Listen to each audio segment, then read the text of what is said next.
हो तो जाएगी ही पक्का, आपके कैलिबर पे किसी तरह का कोई डाउट नहीं है। लेकिन मजा कब आएगा, जब सारे मिलकर के टीम वर्क की तरह से क्वेश्चन बनाएंगे। मैं इधर बनाऊंगा, उधर आप बनाएंगे, इधर मैं डिटरमिनेंट सॉल्व करूंगा, उधर आप डिटरमिनेंट सॉल्व करेंगे, तब आएगा मजा। चलिए अगले क्वेश्चन की तरफ बढ़ते हैं। क्वेश्चन में देखा ट्रायंगल एबीसी के अंदर, ट्रायंगल एबीसी में अगर 1 1 1 ACB BCA BAC का डिटरमिनेंट की वैल्यू 0 हो तो सामने वाले ने पूछा क्या होगा इसकी वैल्यू। ओके चलेगा, इसकी वैल्यू चाहिए ना, तो अपन एक काम करते हैं, कौन से तरीके से निकाला जाए, देखा जाए तो उस तरीके से निकालते हैं। देखिए सब इसका मल्टीप्लिकेशन याद है ना, principal diagonal n star minus geometrical diagonal n star. Principal diagonal की वैल्यू आ रही है मल्टीप्लिकेशन से कितना c स्क्वायर, ठीक है। अब इसके इर्द गिर्द स्टार बनता हुआ दिख रहा है ये वाला नंबर, देखिएगा बड़े ध्यान से देखना, ए ये पहला ट्रायंगल तो प्लस a स्क्वायर, क्योंकि a into 1 a स्क्वायर, ठीक है। इधर से स्टार पूरा कैसे बनेगा, जब ये मल्टीप्लाई होगा तो यहां से बनेगा b into 1 बोले तो b स्क्वायर, ठीक है। तो ये प्रिंसिपल डायगोनल n स्टार हो गया। अब ज्योमेट्रिकल डायगोनल की बात करते हैं तो ज्योमेट्रिकल डायगोनल माने दूसरा डायगोनल, अब दूसरे डायगोनल को माइनस करेंगे तो इनका मल्टीप्लिकेशन हो गया bc प्लस ट्रायंगल नंबर 1, ठीक है ना, ac, ट्रायंगल नंबर 2 इधर से, ठीक है, ab। आया समझ में, हाँ AB, बड़े ध्यान से समझना भाई, क्या कमाल की चीज है। तो ये बन गया हमारे पास में कितना AB। अब यही चीज देखो, सोचो अगर भाई अपन ओपन करते खोलते वगैरह वगैरह, और लोग अक्सर ऐसा देखेंगे आपको पता चलेगा सीधे सीधे लिख गए। कैसे लिखते हैं, ऐसे ही तो लिखते होंगे ना हम जैसे लोग। मैंने कहा ना, जब मैंने कहा ना 3 मेथड, उसमें तीसरा मेथड टीचर्स के लिए, जो मैंने आज वो सीक्रेट रिवील कर दिया कि टीचर लोग ऐसे करते हैं खटाखट खटाखट कैलकुलेशन, ठीक है। वो क्या करते हैं, वो ऐसा करो तो कुछ ऐसा ये मल्टीप्लाई, और वो यही होता है जो मैंने आपको सिखाया, principal diagonal n star minus geometrical diagonal n star. Anyway, तो फिलहाल इतना खतरनाक सीक्रेट आपके साथ में शेयर करने के बाद में उम्मीद है कि आपने सभी लोग समझ गए होंगे कि ये जो लिखा है, अरे सर ये तो वो है, क्या है, अरे सर ये वो है, वो याद नहीं आ रहा, वो क्या, अरे ये 1/2 ब्रैकेट में a माइनस सी का होल स्क्वायर माने a माइनस b का whole square, b minus C का whole square plus c minus a का होल स्क्वायर है सर। तो ये क्या लिखा हुआ है, बेसिकली ये लिखा है, और ये सामने से क्वेश्चन वाले ने 0 दिया है, तो 0 देते 2 0 में चला जाएगा। और आपको पता होगा ये एक नॉन नेगेटिव, ये एक नॉन नेगेटिव, ये एक नॉन नेगेटिव, तीन पॉजिटिव और 0 मिलाकर के आने वाली चीजें, तीनों का सम 0 दे रहा है। और 3 नॉन नेगेटिव का सम 0 तभी हो सकता है जब सारे 0, क्यों, ये बात समझ में आई, सारे 0 होंगे ना तभी तो होगा। तो कहने मतलब हम क्या बोलेंगे कि भाई ए वाले पार्टी भी 0 है, कहने मतलब इसने भी 0 दिया, इसने भी 0 दिया, इसने भी 0 दिया, तभी तो तीनों का सम 0 आया। और अगर ये 0 दे रहा है तो पक्की बात है ए बराबर बी होगा, ये 0 दे रहा है तो बी बराबर सी होगा, ये 0 दे रहा है तो सी बराबर होगा। इसका मतलब मैं कह सकता हूं ए बराबर बी बराबर सी होगा। और क्योंकि ए बी सी किसी भी ट्रायंगल में स्मॉल एबीसी जो होते हैं वो साइड्स की लेंथ होती है। बट ट्रायंगल अगर है, अगर सपोज करो कोई ट्रायंगल है जिसका नाम आपने ए बी सी रखा, तो ये लेंथ स्मॉल है, ये लेंथ स्मॉल बी, ये लेंथ स्मॉल सी कहलाती है। अच्छा हाँ, अब ए बराबर बी बराबर सी है, तीनों लेंथ बराबर है। अब तीनों लेंथ बराबर है तो सर तो ये इक्विलेटरल ट्रायंगल हो गया। हाँ ये तो इक्विलेटरल ट्रायंगल हो गया, तो ये अपने आप इक्विलेटरल ट्रायंगल, और इक्विलेटरल ट्रायंगल है तो सर फिर तीनों एंगल भी सर 60 हो गए। हाँ तीनों एंगल बराबर भी होगा, 60 के बराबर हो गए, और तीनों एंगल अगर 60 हो गए तो sin 60 डिग्री √3/2, तो इसका स्क्वायर हो गया 3/4, इसका √3/2 का स्क्वायर बोले तो 3/4, इसमें √3/2 का स्क्वायर बोले तो 3/4, तो 3/4 3/4 3/4 3 बार, इसका मतलब फाइनली एलसीएम 4 आ गया, ऊपर 9 हो गया, आंसर इज 9/4। तो that was a good question, good question to understand, just to reveal कि वो हमने जो मेथड सीखे वो बेकार नहीं थे, बहुत काम के मेथड थे, ठीक है। और अब आपको सीखना है लेकिन बताना नहीं है किसी को, बस अपने अंदर रखना। हाँ ये नहीं कि अपने दोस्तों में बांटना, नहीं, let them come to Byju first. जब वो बाइजूस में आएंगे तब उन्हें पता चलना चाहिए, अच्छा ये बात है, इस टैब से, इस मोबाइल के, इस कंप्यूटर से आप ये सब सीख रहे हैं, मजा तो तभी आएगा। देखिए सच बताएं तो अगर देखिएगा, अब ये जो क्वेश्चन है, इस क्वेश्चन में क्या है, क्वेश्चन में देखा है कि डेल्टा 1 बराबर इसके और डेल्टा 2 बराबर इसमें, और साथ में थीटा अपने हमें फर्स्ट क्वाड्रेंट में, ठीक है। डेल्टा 1 डेल्टा 2 दिया और ऑप्शन कहते हैं या तो डेल्टा 1 में से डेल्टा 2 घटा रहे हैं या डेल्टा 1 में डेल्टा 2 ऐड कर रहे हैं, तो कहना मतलब एडिशन और सब्ट्रैक्शन है। और अनटिल अनलेस मेरे पास में डेल्टा 1 डेल्टा 2 नहीं आ जाते मैं कुछ भी कर नहीं पाऊंगा। तो सबसे पहले बात करते हैं साहब डेल्टा 1 पे। अगर मैं डेल्टा 1 की चर्चा करता हूं तो डेल्टा 1 राइट है। देखिए साहब ये डेल्टा 1 कैसे काम करेगा, यहां लिखा हुआ है x, यहां लिखा है sin थीटा, यहां लिखा है cos थीटा, और यहां लिखा हुआ है माइनस sin थीटा, राइट है। यहां लिखा है माइनस x, यहां लिखा हुआ 1, यहां पे x, यहां पे 1 और यहां पे cos थीटा। लगाते हैं भाई अपना वाला मेथड, ठीक है। तो सबसे पहले प्रिंसिपल डायगोनल जिंदाबाद। अगर मैं प्रिंसिपल डायगोनल की बात करता हूं तो मुझे यहां पे दिख रहा है, सही है, ये तो ज्योमेट्रिकल डायगोनल है, नो सॉरी, तो अगर देखा प्रिंसिपल डायगोनल जिंदाबाद, इधर से देखा जाए तो ये बन गया माइनस का x³ प्लस ट्रायंगल नंबर 1, इन तीनों के बीच में आने वाला ट्रायंगल, सही है। और इस तीनों का मल्टीप्लिकेशन दिख रहा है मुझे प्लस में sin थीटा cos थीटा आता हुआ, सही है, प्लस अब की बात इन तीनों का मल्टीप्लिकेशन आइए, जल्दी से बताइए कितना आया, minus sin theta cos theta, सही है, माइनस। अब ज्योमेट्रिकल डायगोनल की बात करते हैं, तो ये प्रिंसिपल डायगोनल हटाया, ट्रायंगल हटाया, स्टार स्टार सब हटा लिया। अब करते हैं ज्योमेट्रिकल डायगोनल की बात, और ज्योमेट्रिकल डायगोनल इन तीनों का multiplication that is minus x cos square theta, right, done. अच्छा अब ट्रायंगल नंबर 1 जो इन तीनों के बीच में बन सकता है, इन तीनों के बीच में बनने वाला ट्रायंगल की वैल्यू हो जाएगी माइनस का x sin square theta, done. और बढ़िया, अब ट्रायंगल नंबर 2 जो इन तीनों के बीच में बनेगा, जो कि साफ दिखा रहा है x आता हुआ, हाँ भाई, तो अपनी तरफ से मैं जो भी कर सकता था कर लिया, ये दोनों कैंसिल आउट हो गए, इधर से तो कुछ कैंसिल आउट होता दिख नहीं रहा, लेकिन ये जरूर दिखा है, ये वाला जो इधर की तरफ से क्या क्या दिखा है वो एक बार जब मैं बताता हूं। पहली बात तो मुझे आता दिख रहा है फर्स्ट ब्रैकेट से माइनस का x³ माइनस, तब तक मुझे यहां से माइनस का x कॉमन आता दिख रहा है, और अंदर ही अंदर sin square plus cos square बोले तो 1 आता दिख रहा है, और एक प्लस का x आता दिख रहा है, राइट है। और आपको पता चल रहा होगा ये x और ये भी अल्टीमेटली x ही बनेगा, x और माइनस x कैंसिल आउट हो जाएगा, ये 0 बनेगा, फाइनली मेरे पास में माइनस का x³ बच रहा है, माने मेरा डेल्टा 1 माइनस का x³ है, सही है। डेल्टा 1 कितना है, माइनस का x³। अच्छा मैं ये जो कुछ भी कर रहा हूं, ये अगर बाय द वे आपके बगला मेथड याद नहीं हो, आप थोड़ी देर के लिए नॉर्मल तरीके से भी कर सकते हैं, लेकिन कोशिश कीजिए कि मैं आपको दोबारा बता रहा हूं, principal diagonal n star minus geometrical diagonal n star, है ना भाई। अभी ज्योमेट्रिकल डायगोनल क्या है भाई, डायगोनल दो होते हैं, एक तो प्रिंसिपल डायगोनल तो है ही चर्चा में, एक दूसरा बचा हुआ डायगोनल को अपने ज्योमेट्रिकल डायगोनल नाम दे रखा है, क्लियर है, ओके। तो मेरा निकाल ये वाली बात अगर आपके पकड़ में आ गई होगी तो इसका मतलब ये कि अपन इसको साफ सुथरे तौर पर दिखा देते हैं, फाइनली हमारे पास में ये बच गया, राइट है। अब ये डेल्टा 2 को अपन यहीं खत्म करते हैं, पहला करली ब्रैकेट प्रिंसिपल डायगोनल के नाम का, ठीक है, कितना दिख रहा है पढ़ो, माइनस का x³, तीनों का मल्टीप्लिकेशन माइनस का x³। अब ट्रायंगल नंबर 1 इन तीनों का मल्टीप्लिकेशन दैट इज प्लस का sin 2 थीटा cos 2 थीटा, सही है, cos 2 थीटा। सोचो, अरे भाई सोचो, ये बात पकड़ में आई कि कैसे हो रहा है। अब जरा देखिएगा इन तीनों का मल्टीप्लिकेशन देखो, तो ये देखा तीनों का मल्टीप्लिकेशन कितना, माइनस का sin 2 theta cos 2 theta, minus. अब आ जाइए ज्योमेट्रिकल डायगोनल, ये तो प्रिंसिपल डायगोनल जिंदाबाद, खत्म। Principal diagonal N star. अच्छा अब क्या करना है, ज्योमेट्रिकल डायगोनल। ज्योमेट्रिकल डायगोनल कैसे बनता है साहब, यो मैं इस तरह से जो डायगोनल को उसको मैंने नाम दे रखा है ज्योमेट्रिकल डायगोनल। तो फाइनली अगर देगा तो ये बनेगा माइनस का x cos square 2 theta, done. अच्छा फिर ट्रायंगल ये वाला उठा लेते हैं। इस ट्रायंगल में तीनों का मल्टीप्लिकेशन आता दिख रहा है माइनस का x sin स्क्वायर 2 थीटा। अच्छा एक और ट्रायंगल जो मुझे यहां से इन तीनों के मल्टीप्लिकेशन से आता दिख रहा है ना, वो दिख रहा है प्लस का x, कर्ली ब्रैकेट बंद। अच्छा तब तक मुझे ये दोनों कैंसिल आउट होते दिख गए है ना, डेल्टा 2 की वैल्यू में यहां से दिख रहा है माइनस x क्यूब, जिसको अपन नॉर्मल करके लिख देते हैं माइनस x क्यूब, डन। अच्छा ओके माइनस सही है, कर्ली ब्रैकेट के अंदर इन दोनों में से x कॉमन आएगा, तो x की कॉमन आती है, अंदर बच रहा है sin square 2 theta plus cos square 2 theta, और एक प्लस x और बचा हुआ दिख रहा है, जो कि ये तो बन जाएगा 1 भाई, sin स्क्वायर 2 थीटा और cos स्क्वायर 2 थीटा का सम कितना 1, 1 into x कितना 1 into x कितना x, लेकिन आगे एक माइनस भी था तो वो भी दिखा देता हूं। तो फाइनली ये दिख रहा है माइनस का x, और माइनस का x और प्लस का x नलीफाई, जीरो जीरो की मल्टीप्लाई करने के बाद में फाइनली बचा है हमारे पास जीरो की मल्टीप्लाई किया, जीरो ही बच रहा है, तो यहां से देखा तो माइनस का x क्यूब। इसका मतलब डेल्टा 2 की वैल्यू आ रही है मेरे पास माइनस का x क्यूब। दोनों को देखने के बाद में मन करता है एडिशन का, तो आंसर आएगा माइनस का 2x क्यूब। अगर मैंने ऐड किया तो डेल्टा 1 प्लस डेल्टा 2 बराबर माइनस का 2x क्यूब। और अगर भाई ये आंसर है क्या भाई, अगर देखा जाए तो डेल्टा 1 और डेल्टा 2 माइनस का 2x क्यूब, बिल्कुल बी ऑप्शन माइनस का 2x क्यूब एकदम बराबर वाला हिट है, ठीक है, क्योंकि आंसर में किसी भी आंसर का वैल्यू जीरो नहीं आ रहा, तो इसका मतलब ये कि यही आंसर है, तो आंसर विल बी ऑप्शन। ओहो तो मतलब बन सकते हैं। देखो साहब मैंने आपके सामने जेईई मेंस के 2 क्वेश्चन कर दिए हैं, और दोनों क्वेश्चंस आपके सामने प्यार से बनते हैं, देखिए कोई मुश्किल नहीं करते, ठीक है। और आप में से कई स्टूडेंट्स के लिए बहुत ज्यादा नई वाली चीज है ये, जो मैं आपको सिखा रहा हूं, और बहुत काम की चीज है। हालांकि मैं ऐसा नहीं कह रहा कि मैं वो माइनर और कोफैक्टर वाली बात को इग्नोर करूंगा, उसे भी मैं अपने पास बना के रखेंगे, लेकिन अगर बाय द क्वेश्चन में मैंने कहा ना, जब कॉम्प्लेक्स क्वेश्चन होता है तो कई बार दूसरे तरीके भी पता होने चाहिए अदर देन द बुक्स। ये बुक्स में होता भी होगा, मुझे नहीं पता, ठीक है, लेकिन शायद वो उस तरह समझा नहीं पाते, क्योंकि एक टीचर से एक स्टूडेंट में चीजें ज्यादा अच्छे से कन्वे होती हैं, जैसे मैंने आपके साथ में कन्वे करी, आई एक्सपेक्ट, ठीक है। तो अगले पॉइंट को बात करते हैं, जिसका नाम है value of determinant in terms of minor and cofactor. जैसा मैंने बोला था माइनर एंड कोफैक्टर तो कभी जाएंगे नहीं हमारी जिंदगी से, तो बहुत काम की चीज है। मैं आपको बस बेसिक बातें बताना चाहता हूं, वो क्या है कि अगर हम लोग फर्स्ट रो से ओपनिंग करते हैं तो ये बात सबकी देखी हुई है कि ये अगर डिटरमिनेंट है ना, नॉर्मल डिटरमिनेंट, तो इसको जिस दिन ओपन करेंगे तो हमारे पास में ये आ जाएगा, आएगा, ठीक है। लेकिन अगर भाई मैं आपको बोलूं कि आप अगर ध्यान से देखें तो ये आपका माइनर नंबर 1 है, क्योंकि ये इसको डिलीट करने के बाद आया हुआ डिटरमिनेंट है, तो आप इसे बुरा तो नहीं मानेंगे, आप कहोगे हां सर ये माइनर है, तो एक तरह से ये क्या लिखा हुआ है a11 इनटू में m11 लिखा हुआ है, क्योंकि a11 का माइनर है, ओके माइनस। अच्छा ये जो लिखा है ना, ये जो ब्रैकेट में लिखा है, ठीक है, ये जो ब्रैकेट में लिखा है ये a12 का माइनर है, क्यों, क्योंकि किसी ने जब इसको डिलीट किया होगा तो जो बचा था उसी का सॉल्यूशन है ये, तो ये एक तरह से लिखा है a12 इनटू में m12, सही है। सेम वे अगर मैं बाय द वे इसकी बात करता हूं तो मुझे पता है ये a13 का माइनर है, और अगर ये a13 का माइनर है तो एक तरह से लिखा है a13 इनटू में m13।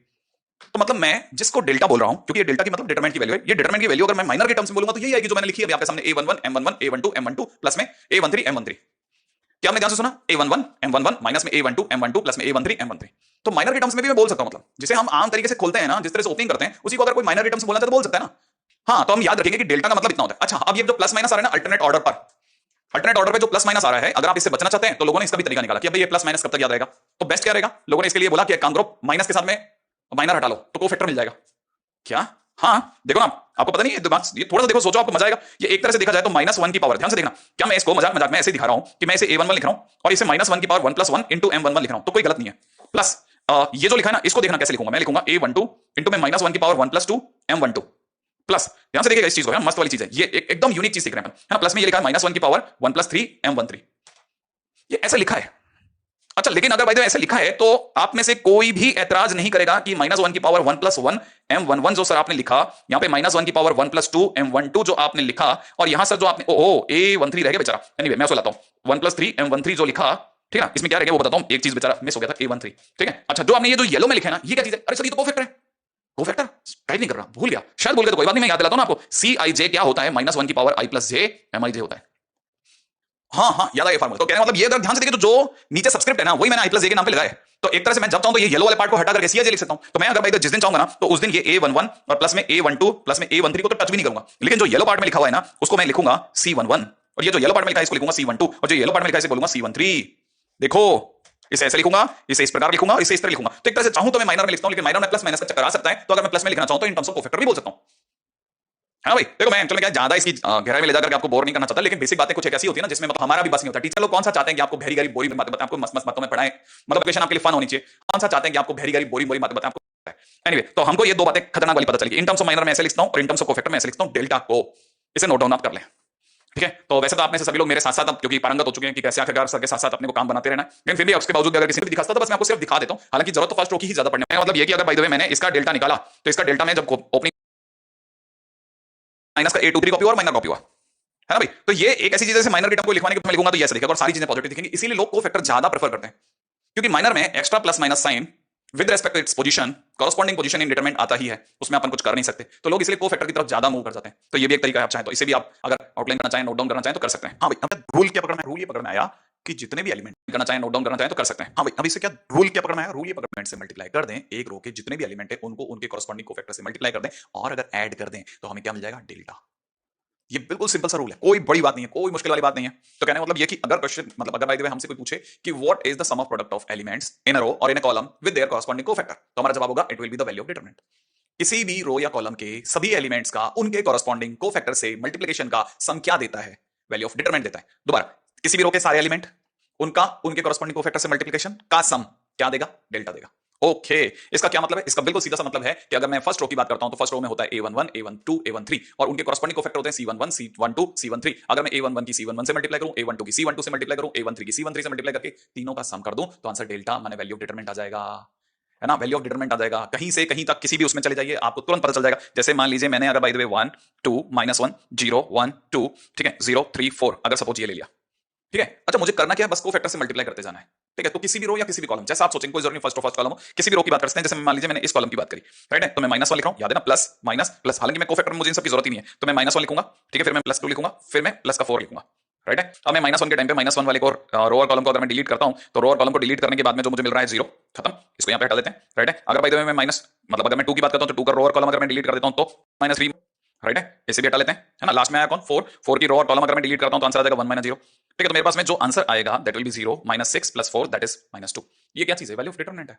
और अगर बाय द वे हमने ये जो 2 मल्टीप्लाइड बाय -3 किया, ये क्या चीज थी? उनका कोफैक्टर था।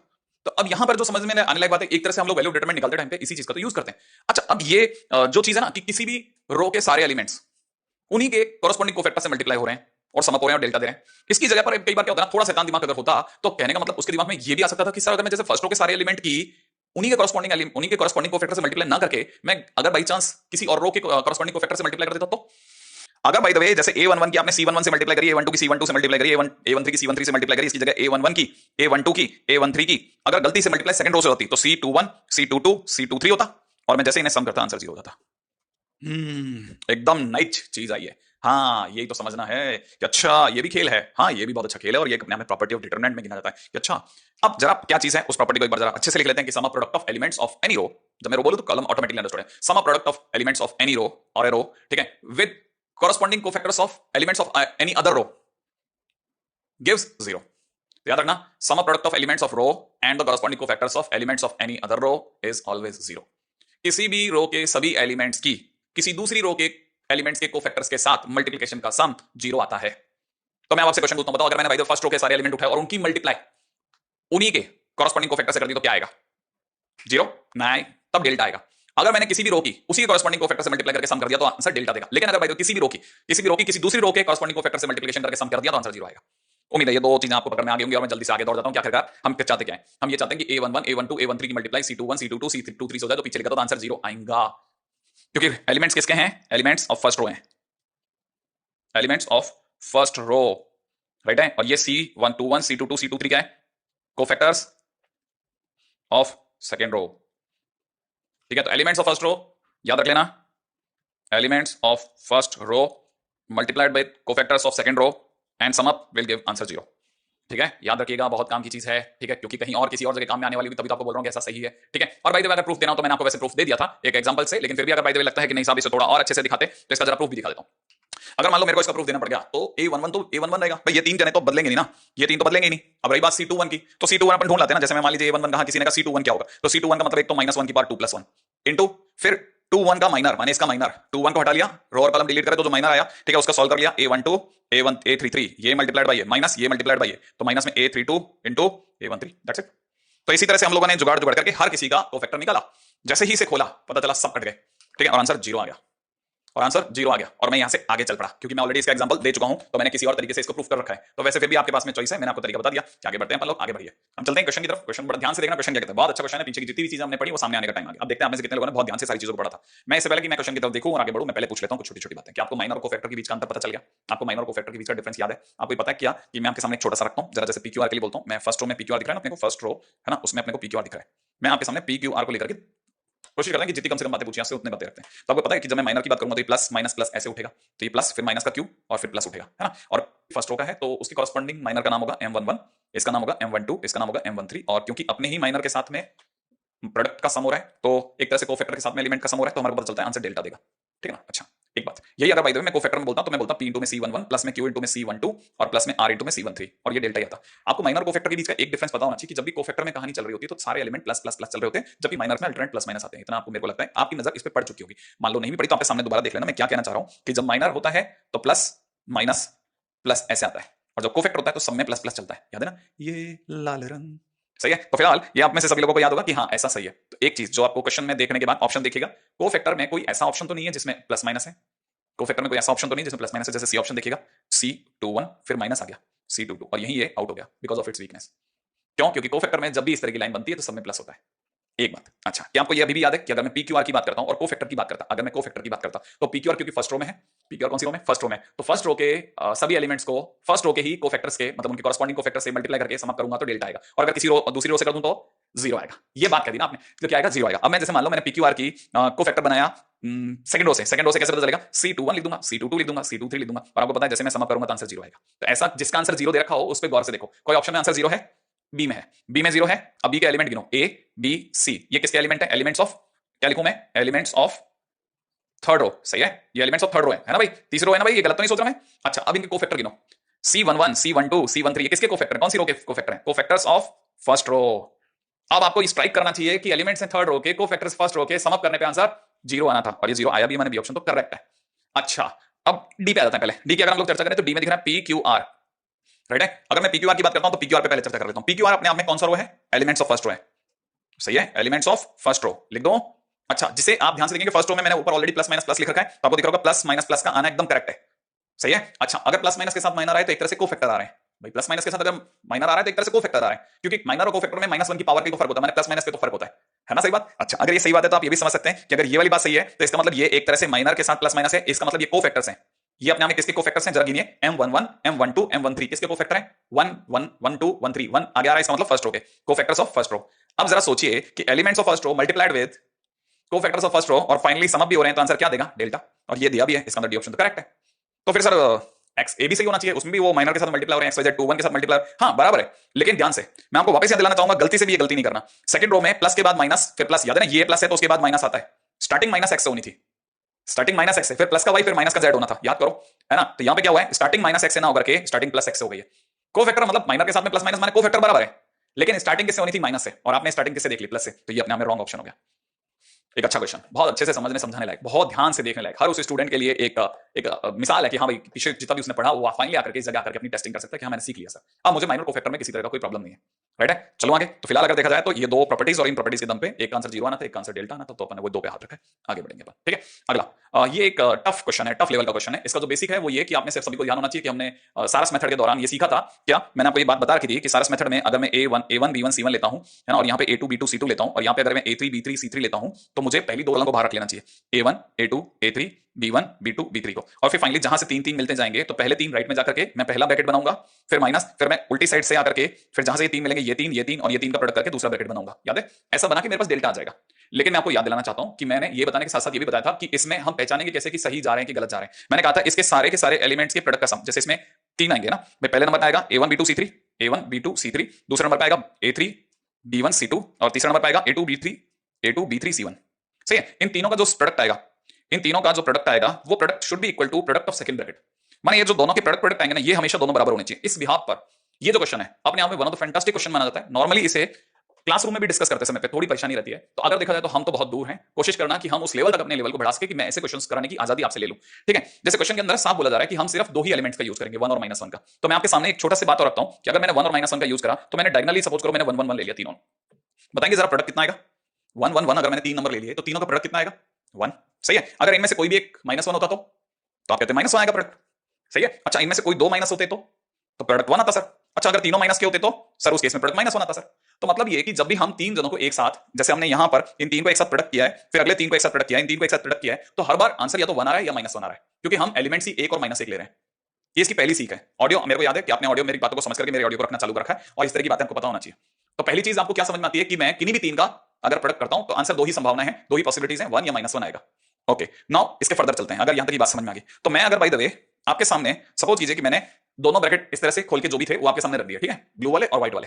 अब क्या क्या पॉसिबिलिटीज हैं? हो सकता है कि मैं अगर by the maximum value of determinant अगर सर्च कर रहा हूं, जैसा क्वेश्चन में डिमांड है कि मैक्सिमम वैल्यू लाइए, तो मुझे पता है अगर मैं मेरे पास में इसका आंसर 1 आ रहा है, पास वाले का आंसर जैसे 1 आया, इसके पास वाले का 1 आया, तो मुझे पता है इन तीन का सम, इन तीन को अगर मैं सम अप करूंगा तो इन तीन का सम 3 आएगा। भाई जो पहला ब्रैकेट है उससे मुझे 3 मिल रहा है और मुझे ज्यादा से ज्यादा डेल्टा चाहिए, तो मुझे लालच क्या रहेगा कि ज्यादा से ज्यादा डेल्टा आएगा, क्योंकि ये इसके पास में एक ही चॉइस है, तो 1 दे या -1 दे। तो मैंने इससे मांगा तुम -1 दे दो, इससे मांगा तुम भी -1 दे दो, इससे मांगा तुम भी -1 दे दो, तो फाइनली मैंने इस पूरे ब्रैकेट से कितना मांगा, -3। इससे नीचे मैं जा नहीं सकता था क्योंकि मैं -3 मांग चुका था, तो 3 - -3 मुझे लगा मुझे 6 मिल जाएगा और 6 से बड़ा नंबर मैं ला नहीं सकता अभी इस कंडीशन में 1 और -1 का यूज करते हुए। ठीक है, अच्छा अगर ऐसा है तो फिर एक बच्चे के दिमाग में ठीक है, तो फिर बुराई क्या है? हाँ बुराई क्या है उस पर जा रहा हूं। ठीक है, तो फिलहाल अभी पहली चीज तो ये कि मैं इन तीन के प्रोडक्ट में मैंने आगे वाले ब्रैकेट से मांगा तुम तो ज्यादा से बड़े से बड़ा नंबर दो, तो इनकी दो ही चॉइस थी 1 और -1, तो इन्होंने कहा हमारे सारे +1 ले लो। राइट है, फिर माइनस दूसरा ब्रैकेट की चॉइस आई, तो उन तीनों ब्रैकेट ने कहा हमसे -1 लेना तुम। क्यों? क्योंकि जिस दिन तुम -1 लोगे ना तो हम तीनों मिलकर के माइनस का 3 देंगे, लेकिन आगे जो ब्रैकेट के आगे जो माइनस लगा के बैठे हैं ना सर आप, उसकी वजह से प्लस का 3 हो जाएगा। तो पहला ब्रैकेट आपको 3 दे रहा है, पीछे वाला ब्रैकेट आपको प्लस का 3 और दे देगा, तो 6 आ जाएगा और 6 से बड़ा संभावना नहीं है, माने 6 बनेगा। लेकिन लेकिन लेकिन लेकिन कंडीशन क्या है कि क्या हम ऐसे कोई भी रैंडम आने वाले नंबर को एग्री कर जाएंगे? क्या नहीं कर पाएंगे। हम एग्री तभी करेंगे कि भाई ये संभावना को हम हां भरें कि ना भरें, तभी करेंगे जब हम देखेंगे कि पहले ब्रैकेट का टोटल प्रोडक्ट और सेकंड ब्रैकेट का टोटल प्रोडक्ट सेम आना चाहिए। तो पहले ब्रैकेट का प्रोडक्ट अगर मैंने करा, जो तीनों 1 1 1 आए, इनका अगर मैंने प्रोडक्ट करा तो मुझे 1 दिखा, सही है। अब मैंने पीछे के दूसरे ब्रैकेट का प्रोडक्ट करा तो मुझे -1 दिखा, लेकिन प्रोडक्ट तो सेम आना था, तो ये तो गलत हो गया। इसका मतलब ये 6 नहीं चलेगा, नहीं चलेगा। इसका मतलब ये 6 आपके मन का ख्याल है, आपको लगता है कि 6 ले आओगे आप, नहीं आएगा, आएगा ही नहीं, चाहे आप किसी भी तरह से सजा लो 1 और -1 को। तो फिर ज्यादा से ज्यादा कितना आएगा? तो एक बच्चे के दिमाग में 6 नहीं आया तो 5 ले आते हैं सर। मैंने कहा कैसे लाएंगे बताओ? तो उन्होंने कहा सर आगे वाले ब्रैकेट में तो आपको ये वाला 1 दे रहा है, प्लस ये वाला 1 दे रहा है और ये वाला 1 दे रहा है, इसका मतलब ये टोटल ब्रैकेट जो दे रहा है ये आपको 3 तो दे ही रहा है। मैंने कहा हाँ, और जो सेकंड ब्रैकेट है ना इसमें से सर अपन -2 मंगा लेते हैं। भाई -3 नहीं आ रहा, -2 मंगा लेते हैं। मैंने कहा -2 कैसा आएगा? इससे आप कितना मंगा रहे हैं? सर इससे -1 मंगा लेते हैं। इससे आप कितना मंगा रहे हैं? इससे -1 मंगा लेते हैं। और इससे क्या मंगाएंगे? सर इससे 0 मंगाएंगे। मैंने कहा मैंने आपके सामने ऐसे स्लाइड करके दिखाया था ना, कितनी संभावना आ रही थी 1 या -1, तो 0 तो आ ही नहीं रहा था, तो लाओगे कैसे? और ये 0 नहीं आएगा तो आपका 5 तो सपना ही रह जाएगा ना। हाँ सर सही बात है, 0 नहीं आएगा तो 0 आएगा नहीं, तो फिर तो 5 भी नहीं आता, मैंने 6 नहीं आया तो 5 भी नहीं आएगा, तो हमें और एक कदम पीछे जाना पड़ेगा कि चलो 4 दिलाओ। ठीक है, 4 पे कैसे एग्री हो गया? अब देखो साहब कि सर ये -1 दे, पास वाला +1 दे दे, तो फाइनली अगर देखा जाए तो ये दोनों कैंसिल हो जाएंगे और पीछे वाले ब्रैकेट से हमारे पास में -1 आ जाएगा, तो 3 - -1 हमारे को 4 मिल जाएगा। हाँ 4 पे एग्री हो सकते हैं, लेकिन एग्री होने से पहले मतलब अभी जैसे 6 की संभावना देखी, अब 4 की देखते हैं। ठीक है, अब 4 में क्या कंडीशन उसको देखते हैं, आइए। राइट है, 4 हो सकता है क्या? 4 देखिए इस कंडीशन हो सकता है, इन तीन का सम अगर आप करेंगे ना तो आपको पता चलेगा, है ना। 4 आ रहा है, देखो आप ये 3 का सम करो, ये 3 का सम आपको 3 दे रहा है, पहला ब्रैकेट ये जो फर्स्ट ब्रैकेट है ना इससे आपको 3 मिल रहा है माइनस। ठीक है, अब इन 3 का सम करो, इन 3 को सम करोगे तो आपको पता चलेगा ये दोनों तो कैंसिल हो जाएंगे और फाइनली आपके पास -1 आ जाएगा और आंसर आपका 4 आ जाएगा। लेकिन 4 आएगा या नहीं आएगा उसको हां भरने से पहले पहले ब्रैकेट के तीनों नंबर का प्रोडक्ट और सेकंड ब्रैकेट के तीनों नंबर का प्रोडक्ट चेक कर लो। अगर आ रहा है तो वेल एंड गुड, नहीं तो मना कर देना। जैसे आपने इन 3 का प्रोडक्ट करा तो कितना आया? 1 आया। इन 3 का प्रोडक्ट करो, जरा देखो -1 -1 और 1 तीनों का प्रोडक्ट कितना आएगा? 1 आएगा। अरे प्रोडक्ट सेम आ गया, तो मतलब 4 की संभावना है। ओ 6 आ नहीं सकता, 5 आ नहीं सकता, 4 रेडी है, तो इसका मतलब मैक्सिमम कौन है? 4 है।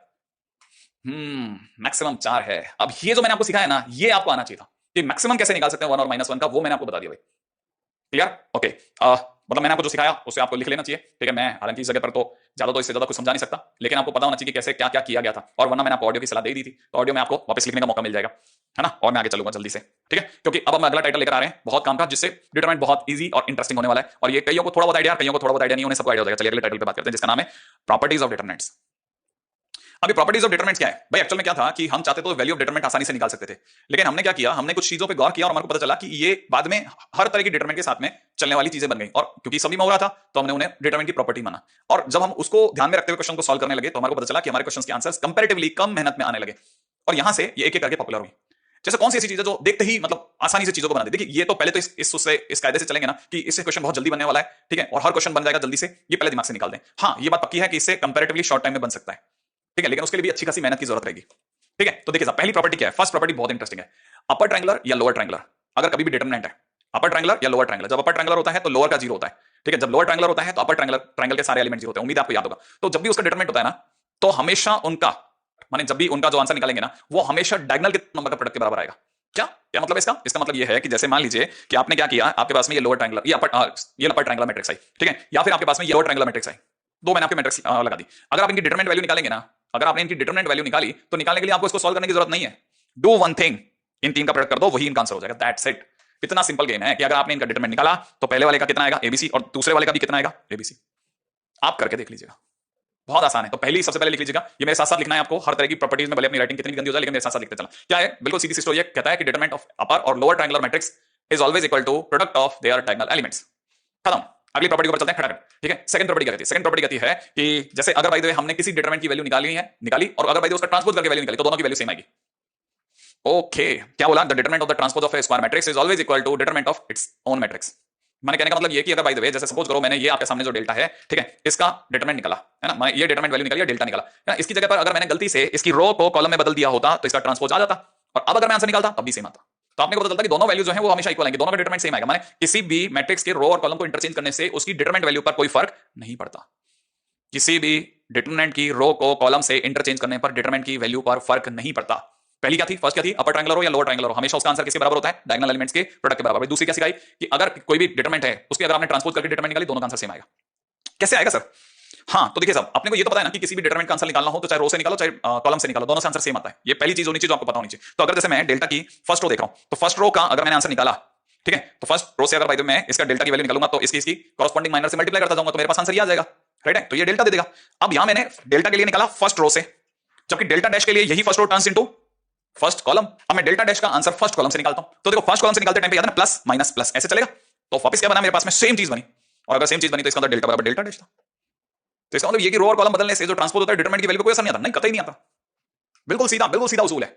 ओके, तो दो प्रॉपर्टीज आप में से सभी को ध्यान रखनी है, पहली ये और दूसरी है। इससे पहले अपन आगे जाएं, छोटा सा क्वेश्चन फटाफट से देख लेते हैं कि आखिरकार कहानी क्या है। ठीक है, जरा देखो, जैसे अपने सामने ऐसा किसी ने दिया डेल्टा 1 और डेल्टा 2 सजा के लेके आया और अपनी नजर नहीं पड़ी तो फंस गए, और नजर पड़ गई तो ध्यान से देखेगा कि भाई का जो कॉलम है वही इसकी रो है, सेकेंड कॉलम जो है वो इसकी सेकेंड रो है, और जो थर्ड कॉलम है वो इसकी थर्ड रो है। क्या मैं सही जा रहा हूं? और अगर मैं जा रहा हूं तो कहना मतलब ये है कि delta 2 is transpose of delta 1। तो इसका मतलब डेल्टा 2 क्या है, डेल्टा 2 अपने आप में डेल्टा 1 का ट्रांसपोज है। और अगर ऐसा है तो इसका मतलब ये कि अगर मैंने फर्स्ट रो का, ठीक है, अगर डिटरमिनेंट निकाला और सेकंड रो का, मतलब फर्स्ट डिटरमिनेंट का अगर मैंने डिटरमिनेंट वैल्यू निकाला और सेकंड डिटरमिनेंट का भी डिटरमिनेंट वैल्यू निकाला तो हमारे दोनों का आंसर सेम आएंगे, राइट है। तो कहना मतलब ये कि value of determinant in transpose is same, so I can say delta 1 बराबर डेल्टा 2। इसका मतलब option C is the right option.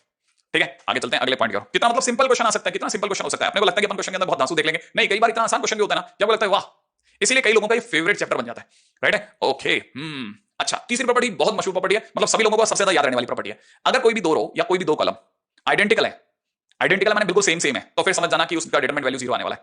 सही है, क्या बोला मैंने, if corresponding element of any row और कॉलम, ठीक है, are identical then even proportional also, ठीक है, not necessary identical, if they are proportional then also determinant value is 0। ठीक है, तो ये बहुत सिंपल है। क्या क्या कहानी है, अब जरा इसके ऊपर भी चर्चा कर लेते हैं। जैसे सपोज करो मेरे पास में ये डेल्टा है, ठीक है, अब मैंने इसका देखो, मेरे को पता चला कि इसमें फर्स्ट कॉलम और सेकंड कॉलम सेम है, फर्स्ट कॉलम और सेकंड कॉलम कैसा है, सेम है।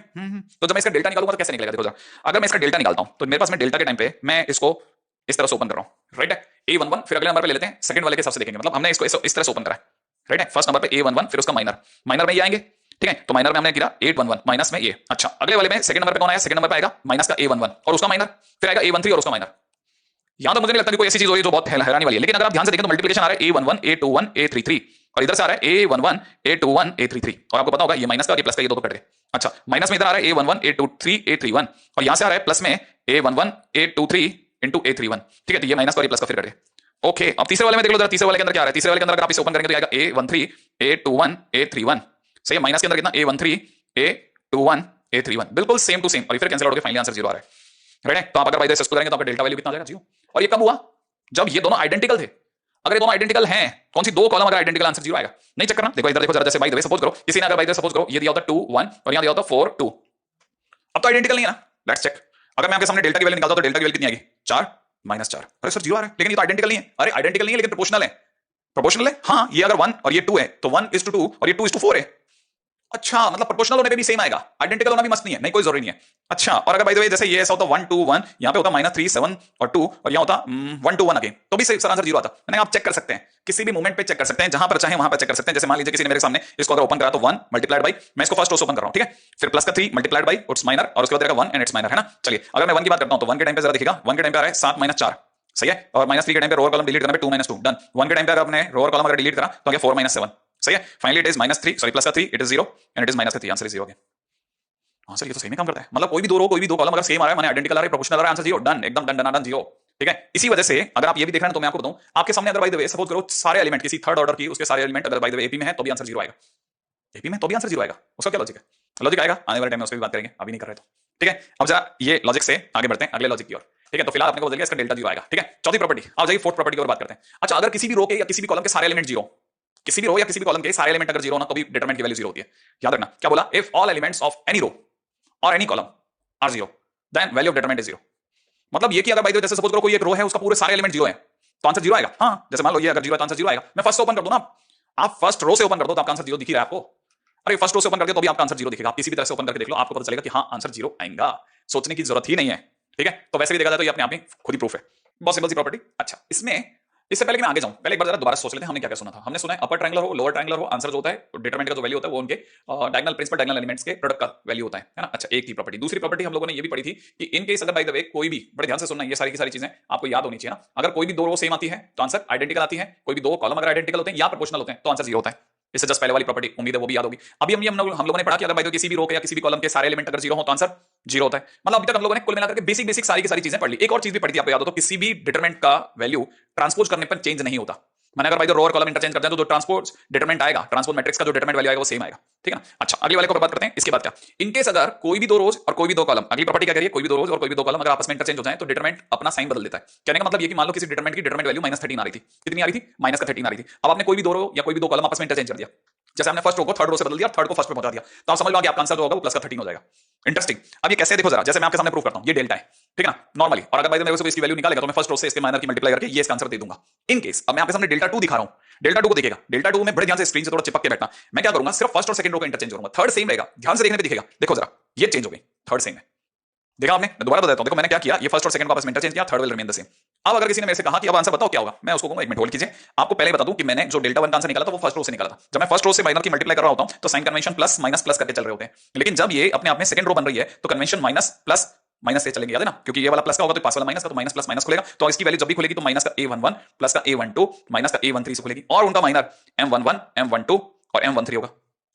लेकिन अगर किसी ने इसमें से माइनस कॉमन ले लिया तो ये a11 m11 माइनस का a12 m12 और माइनस कॉमन लेने के बाद में प्लस a13 m13 बनेगा, जो कि आप में से किसी को भी पता हो तो ये वही लिखा है जो यहाँ है। कहने मतलब ये माइनस का डेल्टा 1 है, तो एक तरह से जो हमारा डेल्टा 2 है वो अपने माइनस का डेल्टा 1 बना, या डेल्टा 1 जो है वो माइनस का डेल्टा 2 बनेगा, तो डेल्टा 1 बराबर माइनस का डेल्टा 2 हो गया। अच्छा, अब ये बहुत अच्छी प्रॉपर्टी है और इसका काफी यूज होता है। अगर बाय द वे सपोज करो हमने सक्सेसफुली एक ही रो को दो बार ऊपर पहुंचा दिया, मैंने पहली बार क्या किया, अब यहाँ ये बातें जब तक आप ये सब लिख रहे हो तब तक मैं आपसे ऐसी चर्चाएं करता रहूंगा। मान लो मैंने फर्स्ट रो को इससे बदला, मैंने थर्ड रो को पहले सेकंड से बदला, अच्छा तो माइनस का साइन आएगा, तो मैं लिखूंगा जो नया डेल्टा 2 होगा वो माइनस का डेल्टा 1 होगा। अगर मैंने R3 को इंटरचेंज करा हो इससे R2 से, अब क्या हुआ, जो R3 है वो पहुंच गया R2 पे, R2 नीचे आ चुका है। अब मेरे पास में जो R3 है, जो R2 बन चुका है, अब R2 और R1 को फिर से इंटरचेंज कर दिया, तो जो R3 है वो कहां पहुंच गया, टॉप पर, सही है ना, क्योंकि R3 ने नाउ बिकम्स R2, और फिर मैंने R2 पर इंटरचेंज लगाया R1 से, तो मुझे पता चला R1 नीचे आ गया और R2 पर पहुंच गया। कहने का मतलब R3 पहले R2 बना फिर R1 बना, तो क्योंकि मैंने R3 को कितनी बार ऊपर पुश किया, दो बार, तो पहली बार पुश किया तो माइनस, दोबारा पुश किया तो फिर से माइनस, तो माइनस माइनस दोबारा प्लस बन गया। तो इस तरह से हम लोग नंबर ऑफ सक्सेसिव इंटरचेंज गिनते हैं कि भाई हम कैसे चला रहे हैं। एक तो हम थर्ड को फर्स्ट से चेंज करें, थर्ड रो को फर्स्ट रो से चेंज करें तो माइनस बनेगा। बहुत ध्यान से सुनना ये बात को, क्या बोल रहा हूं मैं ये बोल रहा हूं कि जैसे बाय द वे 1 2 3 1 -2 1 0 3 1 ऐसा लिखा हुआ है, ये इसकी R3 है, ये इसका R1 है, ठीक है। मान लो मैंने डेल्टा निकाला, तो डेल्टा निकालने पर मैं इसको अगर मैं ओपन करता हूं तो 0 और इधर से देखा जाए तो 3 मल्टीप्लाइड बाई 3 के टाइम पे नीचे मैं R3 से ओपन कर रहा हूं ना, जरा देखिएगा, 3 मल्टीप्लाइड बाई 1 -3 बोले तो माइनस का 2 और फिर प्लस का 1, ठीक है, 0 फिर -3 फिर प्लस का 1 मल्टीप्लाइड बाई -2 और -2 माइनस का 4, तो कहने मतलब मेरी तरफ से 6 - 4 बोले तो 2 आंसर आ रहा है, इसका डेल्टा भी 2 आ रहा है ना, डेल्टा 2 आ रहा है। इन केस अगर मैं R3 और R2 को इंटरचेंज करता हूं तो कैसा बन जाएगी भाई, जो मेरा नया डेल्टा होगा वो कैसा बन चुका होगा, नया डेल्टा मेरे लिए कैसे बन चुका होगा, थोड़ा अपन स्पेस बना के चलते हैं ताकि अपन किसी भी तरह का चेंजेस दिखा सके। मैं ऊपर दिखा रहा हूं इसको, नया जो डेल्टा डैश होगा वो क्या बनेगा। अब क्या होगा, मैंने अगर बाय द वे R3 और R2 को चेंज करा तो मुझे ऊपर ये दिखाना पड़ेगा कि मैं R3 R2 को चेंज कर रहा हूं, ऑपरेशन को दिखाना पड़ता है। अच्छा, यहां होगा 1 2 3 का कोई फर्क नहीं पड़ेगा, 0 3 1 ऊपर आ जाएगा, आपके सामने 1 -2 1 नीचे आ चुका होगा, तो हिसाब से देखा तो पिछली बार आंसर 2 आ रहा, तो इस बार -2 आना चाहिए। अब मैं -2 चेक करा रहा हूं, मैं इस बार सेकंड रो से ओपनिंग कर रहा हूं, तो जब मैं सेकंड रो से ओपनिंग करूंगा तो आपको पता होगा यहां पे माइनस, यहां पे प्लस और यहां पे माइनस, इस तरह से खुलेगा। तो मेरी तरफ से पहला आंसर आएगा 0 मल्टीप्लाइड बाय कुछ भी 0 बनेगा, फिर अगले नंबर पे खुलेगा 3 ब्रैकेट फिर -1 ब्रैकेट, रेडी। 3 के टाइम पे ये रो ये कॉलम डिलीट करा, 1 - 3 पहला काम। दूसरी तरफ से देखा जाए तो मैं -1 और 1 के टाइम पे अगर मैं डिलीट करूंगा तो -2 तो ये बन गया है कितना 4 और ये बन गया है -9, सही है, ओ सॉरी -6, ठीक है। तो -6 प्लस का 4 मिलाकर मेरे पास आंसर -2 है, जो कि मैंने पहले प्रेडिक्ट कर दिया था कि अगर बाय द बेसिक अगर 2 है तो ये वाला -2 का। अच्छा, लेकिन बात ये नहीं चल रही थी, बात ये चल रही थी कि अगर मैं इसको थोड़ा और पुश कर दूं, अगर बाय द वे मैंने R2 को भी R1 कर दिया तो क्या होगा, अब डेल्टा डबल डैश नई डिटरमिनेंट दुनिया में आएगी, माने मैं इन दोनों का आपस में बदलना चाह रहा हूं सब, सेकंड और फर्स्ट को। तो जैसे मैं ऐसा करूंगा अब की बार क्या होगा, मैं इसको एक बार नॉर्मलाइज कर दूं, सही है। अब की बार क्या होगा, 0 3 1 ऊपर चला जाएगा, 1 -2 1 नीचे ही रहेगा, 1 2 3 नीचे आ चुका होगा। तो अगर आप इसकी बेसिक से, अगर आप इसकी बेसिक डिटरमिनेंट से इसका सफर देखेंगे ना तो आपको पता चलेगा कि जो थर्ड रो थी वो अब फर्स्ट रो बन गई है और बाकी दोनों रो नीचे आ गई हैं। अब आप इसे अगर खोलेंगे ना तो आपको पता चलेगा, 0 के साथ खोलते 0 फिर 3 माइनस का ब्रैकेट के अंदर ये खुलेगा कितना 1 -3 बोले तो माइनस का 2 और प्लस का 1 ब्रैकेट के अंदर खुलेगा -2 -2 माइनस का 4, तो कुल मिलाकर के 6 - 4 बोले तो 2 खुल रहा है वापस। तो देखिए साहब, देखिए यहां मैंने 0, ये बात बहुत ध्यान से सुनिएगा, ध्यान से ना, मैंने जब एक बार ट्रांसफॉर्मेशन करा तो मेरा माइनस बना, पहली बार आंसर आ रहा था 2, जब मैंने एक बार ट्रांसफॉर्मेशन करा, मैंने एक रो को दूसरी रो से बदला, एक इंटरचेंज करा तो एक इंटरचेंज पे आंसर आ गया -2, फिर मैंने दोबारा इंटरचेंज करा तो -2 का फिर से +2 बन गया। इसका मतलब ये कि हमेशा आगे का साइन जो होता है वो -1 to the power number of successive interchange होता है। जैसे मैं थर्ड रो को कितनी बार इंटरचेंज करता गया, पहली बार सेकंड बनाया तो 1 हुआ, सेकंड को फर्स्ट बनाया तो 2 हुआ, तो -1 की पावर 2 और बेसिक आंसर 2 था, तो आंसर 2 ही रहा। एक बात, हालांकि ऐसे तीन दिमाग लगाने की जरूरत नहीं, लेकिन फिर भी आपको पता होना चाहिए। जबकि अगर मैंने यही थर्ड रो को सीधे फर्स्ट रो से इंटरचेंज किया होता तो आंसर सिर्फ माइनस होता, क्योंकि उसमें एक इंटरचेंज हुआ है। तो ये दो तीन चीजें हैं जो अक्सर स्टूडेंट को समझने में गलतियां हो जाती हैं, वो आप ध्यान से समझ के चलना। ऑडियो मेरा अभी भी ऑन है ना? ओके, छोटी छोटी बातें लेकिन बेसिक बातें, इनके बगैर क्वेश्चन के आंसर कहीं नहीं जाते हैं ना। अगले वाले पे बात करते हैं। नेक्स्ट देखिए साहब, अगर बाय द वे किसी भी रो को किसी भी कांस्टेंट से मल्टीप्लाई किया जाता है तो समझ लीजिए आपने एक तरह से पूरे डिटरमिनेंट के साथ में उसकी मल्टीप्लाई कर दी उस कांस्टेंट की। ये बहुत इंपॉर्टेंट थ्योरम है और इसमें बहुत काम होता है, बहुत क्वेश्चन इस पे बनते हैं। कहने का मतलब क्या, जैसे हमारे पास में डेल्टा 1 ये है। अब सपोज करो मैंने जो फर्स्ट कॉलम दिख रहा होगा आपको, फर्स्ट कॉलम दिख रहा है आपको, ये फर्स्ट कॉलम में अगर मैंने किसी के कांस्टेंट के से मल्टीप्लाई कर दी, क्या कर दिया, कांस्टेंट के से मल्टीप्लाई कर दिया, तो आंसर जो होगा k टाइम्स डेल्टा 1 हो जाएगा डेल्टा 2 में। ये जो डेल्टा 2 है ना, इसमें देखो मैंने कांस्टेंट k से मल्टीप्लाई कर दिया है, तो जो डेल्टा 2 आएगा वो k टाइम्स डेल्टा 1 आएगा। कैसे देखो, अगर मैं डेल्टा 1 का आंसर निकालता हूं तो यही आएगा, लेकिन अगर मैं डेल्टा 2 का आंसर निकालता हूं आपके सामने तो डेल्टा 2 का आंसर देखो जरा, मैं इस तरह से निकाल रहा हूं, ठीक है, फर्स्ट कॉलम से, तो k a11 फिर माइनस का k a21 माइनस प्लस का k a31 ऐसे, और फिर इनके माइनर क्या होंगे, m11 m21 और m31, यही तो होंगे। अच्छा, अब आपको पता है पूरी कहानी में से k कॉमन आ सकता है, अंदर बचेगा a11 m11 माइनस में a21 m21 और यहां पे आ जाएगा a31 और m31, ये आएगा। और आपको पता होना चाहिए ये जो कुछ भी लिखा है ना, ये जो कुछ भी लिखा है ये वही है जो यहां लिखा हुआ है, और ये है डेल्टा 1। इसका मतलब आपके लिए क्या हुआ, डेल्टा 2 बराबर में k टाइम्स डेल्टा 1 हो गया। माने आपने k की मल्टीप्लाई करी थी सिर्फ एक रो से या एक कॉलम से, और आंसर हाँ पूरी डिटरमिनेंट का k टाइम्स हो गया। अब उल्टा भी समझिए आप, अगर ये k को आप बाहर लाना चाहो तो बाहर भी आ जाएगा एक तरह से। जैसे ये k है ना, इसमें बाहर आया ना, देखिए आपके सामने मैंने कॉमन लिया और ये k को बाहर कर दिया ना। अब मैं k को बाहर करने के बाद इस लाइन को वापस ऐसे लिख सकता हूं, इस लाइन को ऐसे लिखता हूं, k को बाहर करा, और जो ये जो आपके सामने जो ब्रैकेट में लिखा हुआ है ना, ये यही लिखा है a11 a12 a13 a21 a22 a23, ठीक है, और ये लिखा हुआ है a31 a32 a33। ये जो ब्रैकेट में लिखा है ये यही लिखा है और कुछ नहीं है, नथिंग मोर देन दैट। तो आप चाहो तो k को कॉमन भी ला सकते हो किसी भी रो से, हाँ बस एक रो में पूरे में होना चाहिए। अच्छा, मतलब ये कि आपके हिसाब से अगर कल को डेल्टा, अगर बाय द वे किसी ने 2 4 6 1 -2 1 और 1 0 और 1 दे रखा है, तो फिर सर ये पहली रो में पहले कॉलम में आपको 2 4 6 में 2 कॉमन आता दिख रहा है, 2 कॉमन ले सकता हूं, मैंने कहा बिंदास ले सकते हैं, 1 2 3 1 -2 1 और 1 0 1, सोचने की जरूरत नहीं है। अच्छा, फिर तो सर किसी भी रो से ले सकते हैं। मैंने कहा ये छोड़ो, मैं आपको आगे लेके चलता हूं, इसी में थोड़ा और दिमाग बढ़ाते हैं। देखो हमने 2 किससे कॉमन लिया, फर्स्ट कॉलम से 2 कॉमन लिया है ना, अब 2 बाहर आ चुका है। मैं अगर इस 2 को वापस अंदर ले जाना चाहूं तो कोई जरूरी नहीं कि फर्स्ट रो से वापस मिलाऊं, मैं इसको चाहूं तो सेकंड रो से भी मल्टीप्लाई कर सकता हूं। मैं चाहूं तो इसको ऐसे दिखाता हूं, ये 1 1 1 को पढ़ा रहने दूंगा, 3 1 1 को पढ़ा रहने दूंगा, और 2 की मल्टीप्लाई मैंने अगर इससे करी तो 4 -4 एंड 0, और आपको पता चलेगा ये दोनों सेम हैं, वैल्यू वाइज ये दोनों सेम निकलेंगे, आप निकाल के देख लीजिएगा दोनों की वैल्यू। अच्छा, मतलब किसी से भी कॉमन लो और किसी को भी दान दो, हाँ इवन ये छोड़िए, अगर जैसे कुछ कॉमन नहीं भी आ रहा तो भी आप जबरदस्ती कॉमन ले सकते हैं। अगर कुछ कॉमन नहीं आ रहा तब भी आप जबरदस्ती कॉमन ले सकते हैं। ये कैसे, जैसे ऐसे मान लीजिए कि अगर किसी ने मुझसे पूछा कि ये वाली डिटरमिनेंट को अगर मैं इसमें से जो हमारी सेकंड रो है ना उसमें से 4 कॉमन लेता हूं, तो मेरे को पता है कि पहले 1 1 1 नीचे वाला 3 1 1 पड़ा रहेगा, लेकिन अगर इसमें 4 कॉमन लिया तो 1 -1 और यहां 0 और 4 कॉमन आ जाएगा बाहर। सही, तो वैसे आना था। अच्छा, तो एक काम करते हैं, नीचे वाले में से 3 कॉमन लेते हैं। अच्छा, ये लीजिए 1 1 1 4 -4 और 0, R3 में से 3 कॉमन लिया तो 1 1/3 1/3 और 3 बार आ जाएगा। अच्छा, मतलब ये कि कॉमन लेते टाइम पे it is not necessary that every time whatever left that is integer. नहीं कोई जरूरत नहीं है, कोई जरूरत नहीं कि इंटीजर लेफ्ट हो, जो है जैसा है छोड़ के आप कॉमन लेके बाहर निकाल लो। सही है, बड़ी गजब की थ्योरी है, बहुत काम की। मैं कह रहा हूं ना, इतने बढ़िया तरीके से खेलते हैं लोग डिटरमिनेंट में, तो मतलब आनंद कर देते हैं, उनको लगता है क्वेश्चन बनते हैं इसके, और क्वेश्चन में क्या कॉम्प्लेक्सिटी आती है तो भी मजा आता है। इसमें कॉम्प्लेक्सिटी आती है तो फाइट करने का मन करता है, क्या लगाऊं कि मेरा आंसर, सबके आंसर बन रहे होते हैं क्लास में। क्वेश्चन में दिख रहा है ax + by + cz, ओके, और यहां दिख रहा है ये इसके बराबर है, दो डिटरमिनेंट दिख रहे हैं। इसमें क्या कर रहा हूं मैं, इस फर्स्ट कॉलम में से x कॉमन लेना चाह रहा हूं और इस सेकंड कॉलम में से मैं y कॉमन लेना चाह रहा हूं, और ये जो थर्ड कॉलम है ना इसमें से मैं z कॉमन लेना चाह रहा हूं।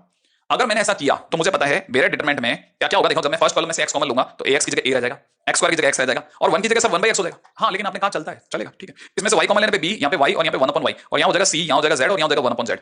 और क्योंकि x y z कॉमन आया तो x * y * z होगा, बिल्कुल होगा सर। लेकिन सर ये तो RHS नहीं है सर, ABC मतलब पहली दो रो तो बराबर है, इनमें गड़बड़ आ गया सर, और बाहर x y z भी नहीं है सर। तो एक काम करना मेरे दोस्त, क्या बताइए ना सर, ये जो x y z है ना इसको थर्ड रो से पूरे से मल्टीप्लाई कर डाल। हाँ, थर्ड रो से मल्टीप्लाई कर सकते हैं सर। ऊपर की तरफ हो जाएगा ABC मैच, XYZ मैच, और नीचे जैसे x की से मल्टीप्लाई होगी YZ, y से मल्टीप्लाई होगी XZ, और इससे मल्टीप्लाई होगी तो XY। वाह, बन गया सर, RHS बन गया, बिल्कुल गुड, बढ़िया क्वेश्चन है। सही है ना? तो ये तो हुआ आज का प्रॉपर्टीज का थोड़ा बहुत काम, थोड़ा बहुत, अभी बहुत बाकी है, वो अगले लेक्चर में अपन फिर लगाएंगे। लेकिन आज के दिन तो आपसे इजाजत ले रहा हूं उसी प्यारे संदेश के साथ में, माता पिता को खूब सम्मान करना है, उनसे खूब